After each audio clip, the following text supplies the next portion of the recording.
Today's episode of Literally is sponsored by Lowe's.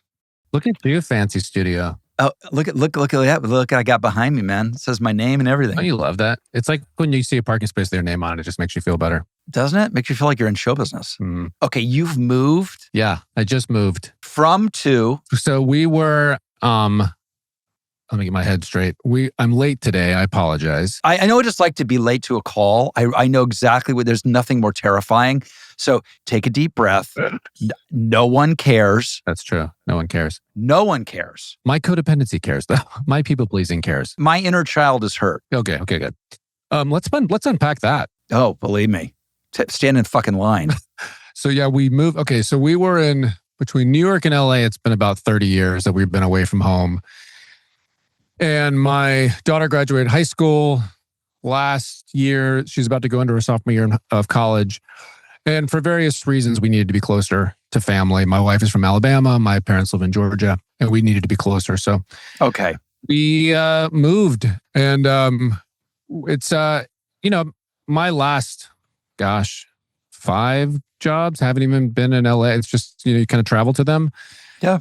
So it's worked out. But it's a very, it's a transition. At this age, transition is always a little trickier. I think about doing it all the time. And particularly because, as you point out, nothing shoots in LA. So you could live anywhere. And now with Zoom, yeah. And, nobody ever wants to have a meeting with anybody in person. Yeah. Ever. I mean, I miss the energy of being in an audition room. I mean, there's a totally different vibe. I mean, obviously there's a different vibe, but you get to know the person a little more. How great were auditions? And, my son is a young actor, and they don't know anything other than self-tapes. They don't know anything other. They don't know what it's like to walk in to an audition and you think it's maybe you're on a short list, and then you walk into a room and see there's 70 fucking people who look just like you, or all the kind of indignities and exciting shit that goes on is lost now. It's lost, never to come back. Yeah. You know what the self-tape thing is?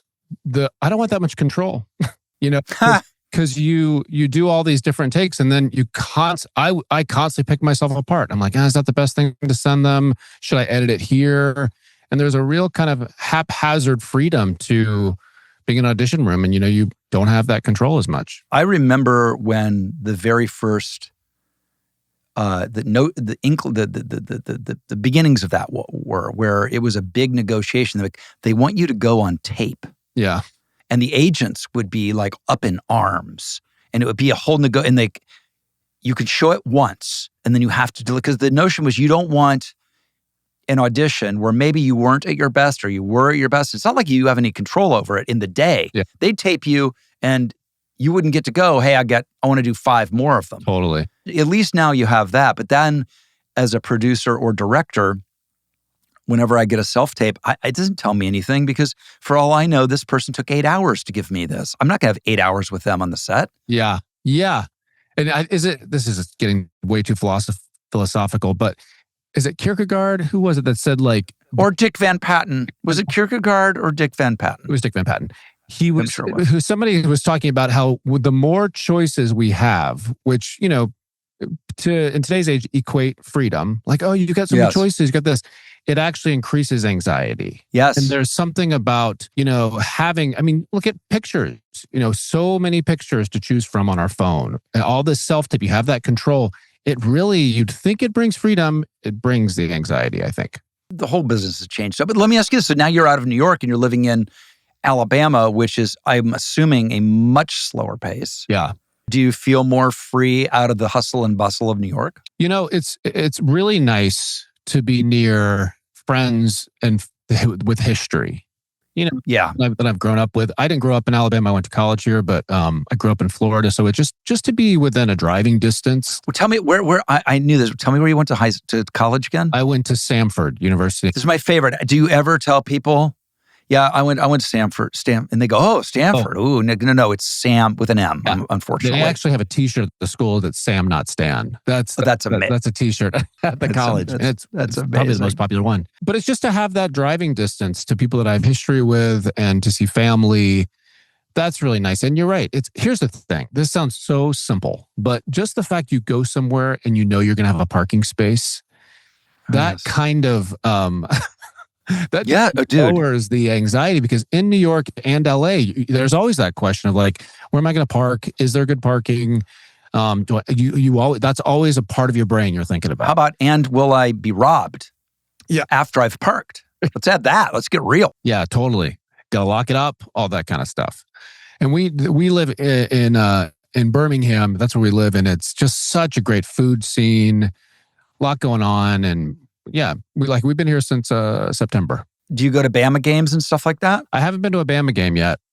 What? But you've been, obviously you've been. Yes. Yeah. No? I've been to a Bama game. Well, I grew up in Florida, so we would go to a lot of FSU games. Right. Okay. Have I been to a Bama game? I'm sure I've been to a... Yes, actually I did, because when they came to the Rose Bowl in LA, I definitely went to that one. They're playing the Dogs this year, apparently. Yeah. In Georgia. And I've been thinking about going because I've never gone. First of all, it's a faith down here. Oh, I know. I'm aware. And tailgating I got to be honest, that's the part that I get the most excited about. Just that amount of food and just around you can just go from tent to tent.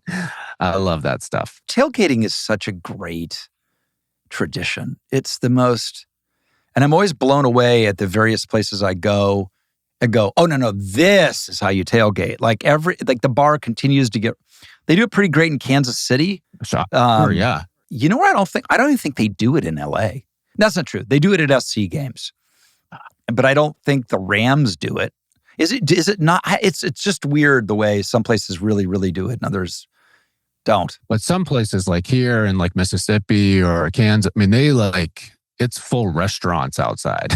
I mean, they set it up big time. Really fun. Really, really fun. But we love it. I mean, it's definitely, at this age, finding friends is, just that kind of, that's always tricky when you can, we're set in our ways. We loved our time in LA, loved it. We loved our house. And change in general as you get older is not as easy as when you're in your 20s and 30s. You married, like me, a makeup artist. I did.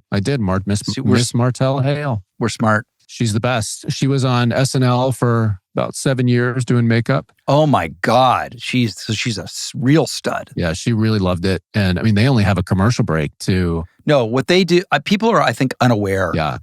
of what the technical people have to do on SNL and what they can do. They can change you into an old man in 45 seconds or a Martian. Yeah. And they got all the bald cap is already under the hair, and that's a fake.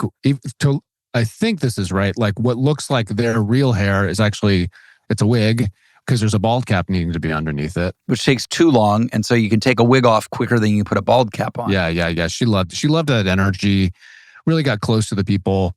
And then when I booked Arrested Development, it was 10 days before we got married. And I was like, sweetheart, I think we're moving to LA. And so she made a big sacrifice to come with me. No kidding. Yeah. But she loved it. She loved her time there. I think it's so helpful to have a partner. It has been for me, my wife. We've been married 35 years now. Oh, that's amazing, man. It's a long time. And I know a big part of it is she understands the rhythms and the life and the foibles of what we do. Yeah. Without being an actress. No aspersion on actresses. Yeah. Two unadulterated narcissistic babies in a marriage is probably one too many. Attention. Yeah. That is one thing down here. We love it, but it's when you're in LA or even New York, people understand the chaos of the lifestyle. They understand the freelance component that, there's maybe months when you're not working and you're hunting for work and you're kind of back and forth. You're trying to find, you're making a schedule where you don't have a schedule. And then when you work, you're gone for maybe 3 months. By the way, making a schedule when you don't have a schedule, that's my fucking favorite. Give me your, I'm kind of doing that now. Give me your making a schedule when you don't have a schedule. Give me your best day. All right. So when, for instance, I just came back from promoting this movie I'm doing. And so I got. Well, let's promote it. Promote it right now. What's the movie you're doing? It's a movie called Sketch. And guys, this movie is so dear to me. It took us 8 years to get made. What? It's such a beautiful film. We could describe it like Inside Out meets Jurassic Park because it's this fun, a little bit scary adventure movie about processing feelings. And my daughter's drawings come to life. And it's just so well done. Seth Worley directed it and wrote it, and I'm really proud of it. So it's out in theaters now. That's the plug. But I just got home. And so it was, chaos. And then got home. And then you're like, all right, it's a Thursday. Of course, today I've completely forgot this because I forgot to put it on my calendar. But usually I'll wake up, I'll have, honestly, I'll have like a devotional time. I'll write in my journal and read a devotional. Okay, this is great. I love this. Okay, same. Yeah. Start with the prayer. Got to start with the prayer. Yep. Let me ask you this. Yeah. If this is too personal, you can tell me. No, please. I always am a big fan of getting on my knees, giving it up, getting on my knees, but I don't always. Should I feel guilty about that? No, you should. Should I feel guilty about praying in a jacuzzi? Is that too LA? Does the man upstairs go, bro? Not at all. Come on. Not at all. Because it's all just communication. He's just happy you're meeting with him. Okay, good. So like if I hit him up driving into the studio today. Oh. In the car. And I'm like, I don't have to be like in a church with like all going on like incense and shit, do I? No. I mean, but I the way I relate it to it is kind of dear friends. Would they care if I called them from a car? Would they care if I called them from a jacuzzi? Right. Not at all. We're just happy to be talking. Right. Okay, good. You've assuaged my guilt. And I'm not even Catholic, and I have guilt. Where'd that come from? I mean, please. So you do the devotional, you write in the journal. I write in the journal. That's the one I have not been able to crack. You know what I did though, dude, which I started this, I was doing a job in Italy of all places for 6 months, and I was by myself and my family was back here. And I was like, you know what? This is I'd never been to Rome when I was there. And I was like, I'm going to just start writing this stuff down. And it's the same thing where once I started doing it, I really started to look forward to it. And then speaking of prayer, and then I would make my journals kind of into a prayer, like its own discussion with God. And this is what's cool. I started that 2 years ago. So now what I do is when I journal, I look at the same day from each year prior. Oh, so wow. I read what was going on in 23, what was going on in 24. And it's so cool, not to sound super spiritual, but it's so cool how God speaks to me through things I was going through then and what I wrote down to today. And then I'll jot them down again. And it's really healing, really healing. I'm so envious that you do that. My mother, who passed away years ago, journaled every day of her life, probably starting in 1967 until her death in 2005. And wow. And so when she passed, we found all these journals. You could literally just pick one up from any year and go, I remember when I was 8 years old and we went on that weird trip. What the fuck was that all about? And you kind of try to find it and wow. It is the be careful what you wish for wormhole of all time. I mean, so just know that at some point, maybe, hopefully in the long future, maybe your daughter will be like, oh my God, my dad was fucking insane. Yeah.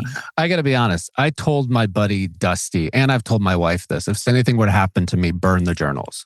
I want them burnt. Yes. Can I just say, as a reader of said journals, yes. Oh yeah. Just because I'm very honest in my journals, and it is a communication with God. I'm very honest with God. I scream at God. I cry. I cuss. I do. I'm very honest about when I've fallen, all that kind of stuff. And I don't know if I want those. I mean, not that anybody would maybe want them to read them, but I don't know if I'd rather them just kind of go away. Okay. Have you ever asked for a sign? Yeah. Show of good faith. Let's call it that. Sure. And I don't think there's anything. Yeah. It's funny because there's a lot of, in the faith community that can kind of be seen as like, oh, because faith is faith. It's you're seeing what or you're believing in what you can't see. Right. But also, I feel like God many times is like, hey, I know you can't see me. It's okay to at least ask for it, whether it happens or not. And by the way, I have no shame about that. I'm like, bro, I believe. Okay, I'm in. Sure, yeah. So we've figured that out. Now, I want to know every once in a while. Let me know you're around. Totally. And many times it's hard to even describe. But even like, for instance, this is what I wish I could show you parts of my journal, but what I do in these journals is I have an orange highlighter. And if it's something that I believe God is really showing me from a previous year or something that is really strong, I'll connect them to the previous year. And those are all over the places. And to me, those are just little waves and just, just hugs from God. That's like, I'm with you, man. I had, early in my relationship, my spiritual journey, I have to put it in some context. So I was probably very newly sober. So this is 35 plus years ago. Wow. Single, I believe singles, maybe dating my wife, but like it's maybe not going great, or my career's kind of like blah. Yeah. And I remember being like having days where I'd be depressed, and I remember driving up to the dog park, because that's where you want to go and meditate, is the dog park. Yeah. Or maybe get laid. I don't know. I'm not gonna. I'm gonna be really honest here. Sure. There might have been a little bit of both going on. Both can be very spiritual. I'm telling you. And I was like, I know that you're out there, but I feel alone, and I know I've got a lot to live for, but it just doesn't feel like it. And I know I'm really blessed, but it just doesn't feel like it. If you could just give me some kind of sign. I'm not exaggerating one iota of this story I'm about to tell. And I'm sitting on a park bench, dogs are running around. And I'm like, I know I have a lot to live for, but I just don't see it. If you could just give me a sign. And out of the corner of my eye, as I say that, I see a Jeep drive into the parking lot. And it's one of those like actor, like you immediately know. It's like an actor. It's like a Jeep that nobody should fucking be driving in LA. Do you know what I mean? Other than a cool guy. Yeah. And I look up, sure enough, it's like, the leather jacket, the fucking bandana, the bone structure. I think he had an earring on. And I'm like, yeah, there's cool guy actor. And he's fucking just yoked. Yeah. And for whatever reason, he's caught my eye. And he gets out of the Jeep and he has no legs. And I'm like, oh. Wow. Yeah, got it. Thank you. Yeah. Yeah, interesting. I mean, insane, right? I mean, you're like, that is what it is. Yeah, and the thing is, to that point, it's impactful to me to hear that. It's impactful for you to experience that. But other people might hear that and be like, well, that can mean anything, yada yada. But that's where it goes so individual to you and God, where it's like it was such an impression on you. And there are times when I'll be driving or something and I'll just start crying, because I feel just the hug of God around me or something, and it's like, and somebody else might explain that away, and that's okay. But from my experience, that is a real connection point with him at that time. So I once heard this one, that the burning bush, if you weren't receptive to it, like you would have walked past the bush on fire, because it was very common to have like brush fires. Yeah, sure. So it's all about like, you need to be open to it and looking for it, or it will seem like unnoticeable and or coincidences. Yeah, and there's also something, I mean, to that point, miracles are talked about a lot. It's like, oh, a miracle from God or something, or that's a supernatural experience. It's so fun. Many times I think we're just missing, we are so used to the miracles that are happening every day, so that we put them into a different compartment. A baby coming out of a woman's body is crazy. That is so wild. But we're so used to it with, little baby showers and toys and all this kind of stuff. No, that's crazy. That is crazy. A miracle happening right in front of our eyes that we've just gotten accustomed to. You're right. You're right. Let's talk about really important shit, though. Enough about God. Let's talk about really important shit. Let's talk about the Carol Burnett show. I read that you were a huge Carol Burnett fan. Yeah, I am. She's my neighbor. Wait, do you live... I live in Montecito. Oh, you live near Julia. Of course. Yes. Yes. I mean, Julia and Brad in Montecito are like people say that I'm the mayor. I'm like, no, no, no, no, no, no, no, no, no, no, no. But they're like the big feet, like Bigfoot. Is there a plural of Bigfoot? Bigfoots? Big feet. They're like Bigfoots. You get sightings. Yeah. You get sightings. You don't get, because I've lived in Montecito 30 years. Oh, wow. At least. And I've never seen Julia. And I've seen Brad paddleboarding. Yeah, that tracks. She has a beautiful home. And we would go, when my wife and I went out there a couple times, she always takes us to that farmer's market. Yes. And it's just so quaint. It's a lovely life. Anyway, she was telling me also that Carol lives out there, and Carol's one of those. I've met her twice, and I had the same experience that I had with Catherine O'Hara, where I'm talking, but I'm just watching myself talk. Yeah, for sure. I'm not fully in my skin. I call that the bewitched effect. Yeah. Remember in Bewitched where they'd sit up in the corner of the room looking down and yes, exactly. And I'm such obviously a fan, but it's not even the fandom. It's the enmeshment in my life growing up and seeing her and Tim and Harvey, and them just making each other laugh. I have watched Carol Burnett bloopers more times than I like to admit. When they do that, when they all fall off the couch during Mama's Family because Mama said something. It's in the dentist chair with Tim Conway and Harvey, and he's numbing his body, and Carol just the joy, and not just the show when she's talking to the audience. And the talking to the audience part is insane. It's insane, and it's so you'd never do that today. Never do that today, and never show as many bloopers, which I think is a mistake, because bloopers to me is like just an abandoned joy, just like completely off the rails.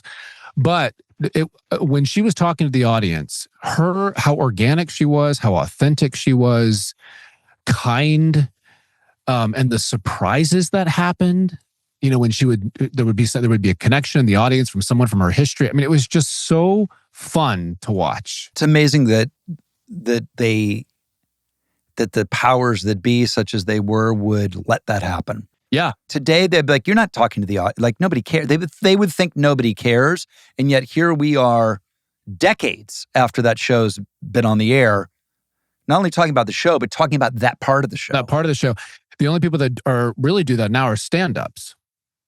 You don't see that kind of conversation, not necessarily trying to make jokes, but just conversation. You don't see that happen. And I'm not kidding. Every time that song, I'm so glad we had this time together, it's like an immediate heart tug. Yes. So precious. It's an ear tug. It is an ear tug. Exactly. It's an ear tug. Oh, I love her. And her story just is so powerful. She was on Julia's podcast.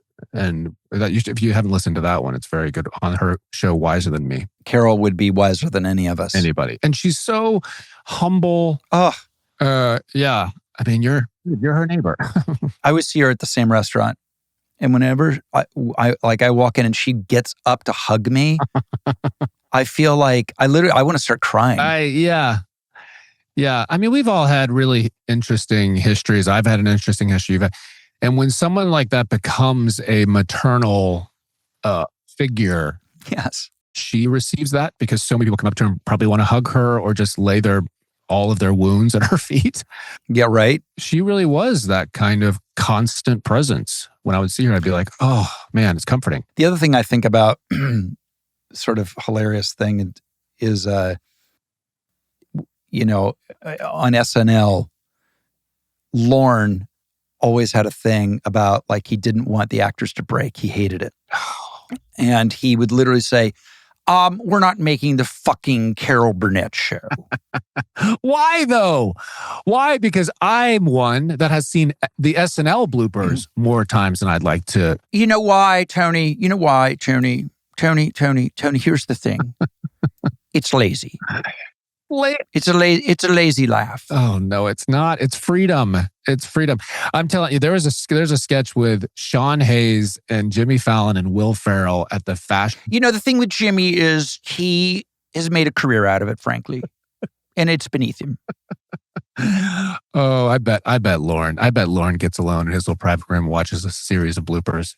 just feeds on them like a monster. I mean, the Californians, when Fred first does, God. what are you doing? And Bill Hader, it's kind of irresistible. It's irresistible. There's another one with him and Hader and Armisen at their doormen, and it's around Christmas time, and they cannot keep it together. And it is, and obviously there's Debbie Downer, which is just the top of the heap. It's so good. And I just love it. So if I'm honest, I watch those more than I watch scripted television. I get more joy out of watching bloopers. I'm watching a lot of, my family hates this, but I'm getting a lot of funny stuff showing up on my TikTok. Oh yeah, I have not dove into the TikTok pool yet. Don't. Yeah. It will end you. I know. Yeah. It will know you better than you know yourself. Yeah, and I don't need that. I'm actually, after kind of I'm going to be taking Instagram off my phone. I did that. It's already off. I'm still on it. Sure, yeah, same. And I like posting, but I go down the rabbit hole, and it's a lot. How do you post it without? Is it because I think there's programs you can post where you don't have to have it on your phone, right? That's right. That's what I do. I'm curious what that's called. Do you know what that's called? You'd think I would know that, but I'm the least handy person who ever lived. Okay. I'll find it out. But I have to, because it's, as much as I want to, and my daughter and I have talks about this, just self-regulating this, because I never, ever, ever, ever leave Instagram feeling good about myself. That's so interesting. And I think there's just something about... Is the equivalent of reading the trades? By the way, the trades, for you, those of you, the trades were the Hollywood Reporter and Variety, and they used to be a real thing. They're still around, but like everything, nothing matters as much as it used to. And like if you were an actor and you would read the trades, you would inevitably feel shitty because you were not in some movie or TV show, or not taking a meeting with whatever the person. Totally. Oh, yeah. That's, I remember years ago in New York, we would have Backstage magazine. Do you remember that? Oh, God, yes. And I would scan that, and I would just circle in red anytime I saw the word quirky sidekick. All right, let's try that. And that was my trade starting out. For my money, Arrested Development. I don't know, man, dude. Veep and Arrested Development. I mean, those are hard to top, my good friend. I'm sorry to say. Very hard to top. I feel I'm very fortunate to have been a part of those. And if I'm honest, I was just so wanting, I'm just happy. At the time, I was just looking for gigs. For some reason, I was put on these shows. But it's not like, because people always say like, oh, you really have chosen well for your career. And I'm like, chosen? What are you talking about, chosen? Right. Like, I was just so grateful to have a job, and that they wanted me. And it happened to be, I remember reading the show Arrested and being like, because I'm a huge, Christopher Guest fan, and all the kind of Waiting for Guffman's and Best in Show. And I was like, oh, this is also different. This is also layered.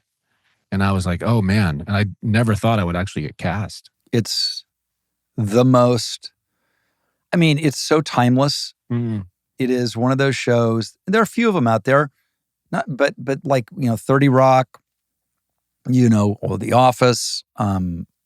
You can watch them, and everybody has their favorite moments and highlights. Yeah. And it's just an amazing, amazing, God, everybody is murdering in that show. We had a lot of fun. My favorite joke, Tobias was probably, him and Joe were probably my favorite characters.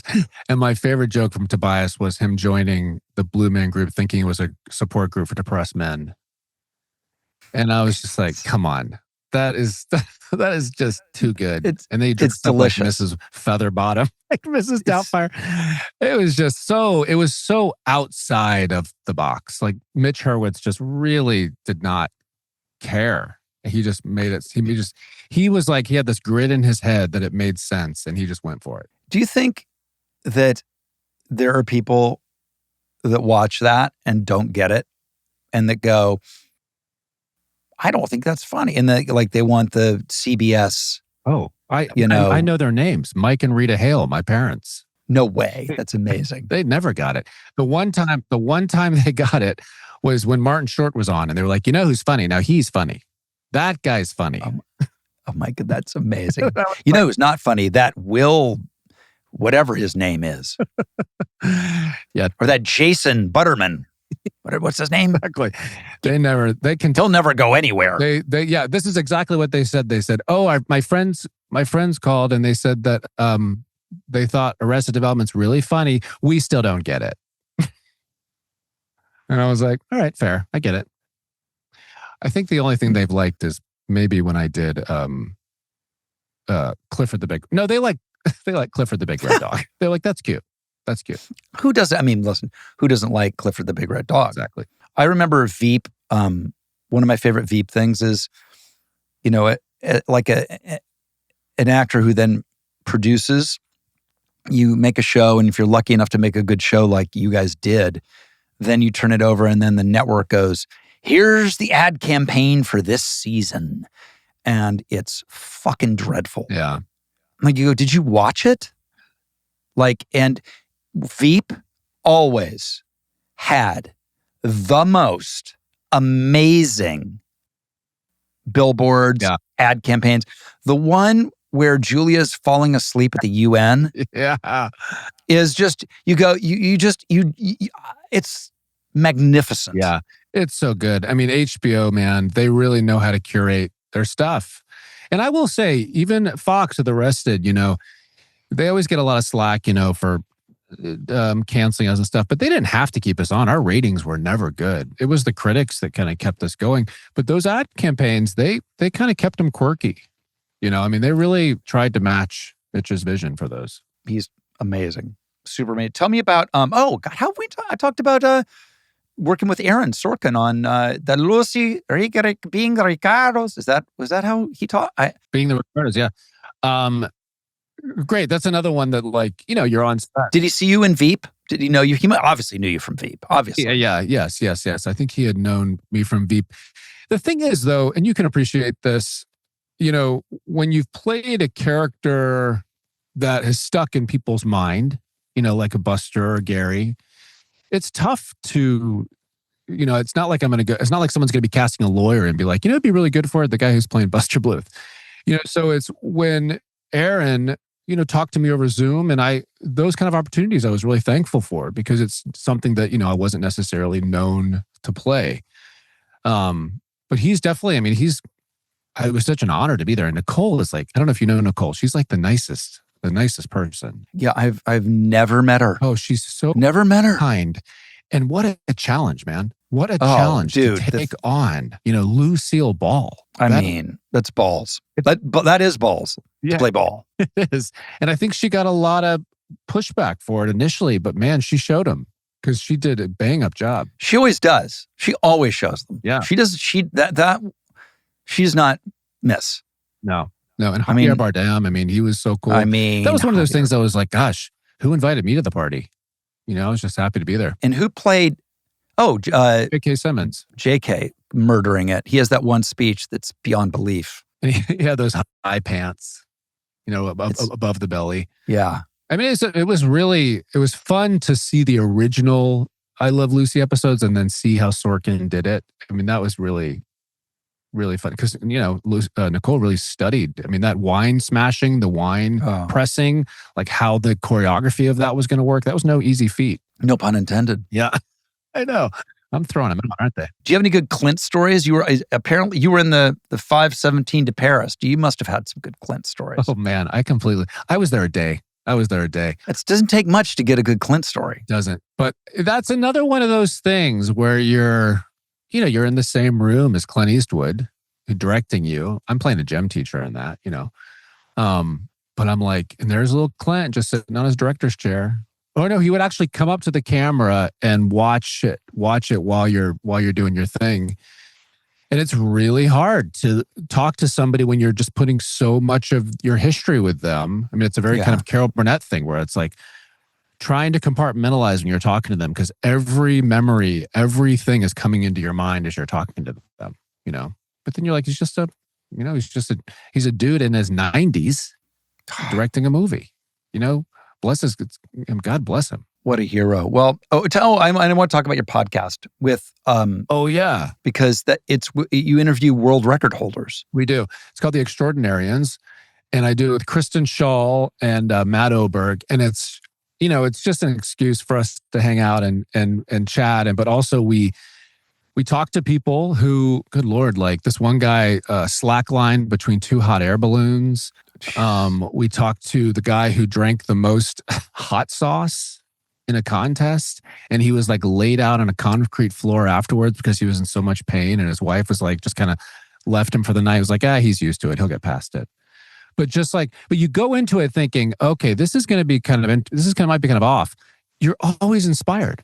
This one woman who did hula hooping and how she did 6 hula hoops, but you can see the passion in them. And it's like, wow, I need to go do something like that. They're always just super inspiring. This one girl, of course, I'm blanking on her name. She got the world record for doing the handstand on the skateboard, and she has no legs. And you're just like one inspiring story after the next. How do you find the people? Do you go through the Guinness Book of World Records? Our producer, Kevin, is just fantastic, and he helps us. He helps us find them.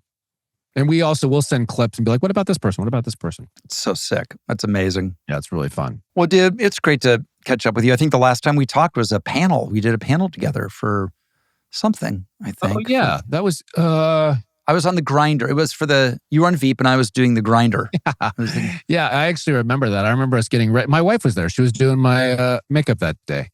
And I think we met during our makeup chairs. And of course, you were looking gorgeous. Oh, come on. Well, my wife did me at the house. No, I'm just kidding. My wife refuses to do my makeup now. She's like, it's beneath her. Maybe I should get it. It's kind of fun to travel together. Like if I do a press, then we'll go to New York together, and that's nice. That's what I need to talk her into that. That's that is an actionable item. Thank you. I'm writing it down. Yeah. The challenge though is if you're going to an event, this happened a lot, and there's like 10 minutes to go, and I'll say, hey, sweetheart, I think you need to start maybe doing my stuff. And she's like, give me a second. I'm like, well, you are getting paid. That is why you've now, thank you. You know what? I'm crossing this off. It's not actionable because that is exactly why we stopped doing it. Thank you for reminding me. Yeah. Yeah. But it is fun to travel together. And it's a real comfort. You're just like, having that. I'm telling you, makeup trailers and makeup artists, those are the therapists of our business. Yep. They know where everybody is buried. Yes. Yes, they do. Good luck with the movie. It's in theaters now. It sounds good. I hope amazing. You get a chance to see it, man. It's really, really, I'm really proud of it. Awesome. Thanks for coming in, man. This is great. Yeah, loved it. God bless you, man. God bless you. Good to see you, brother. I hope you enjoyed this episode of Literally, sponsored by Lowe's.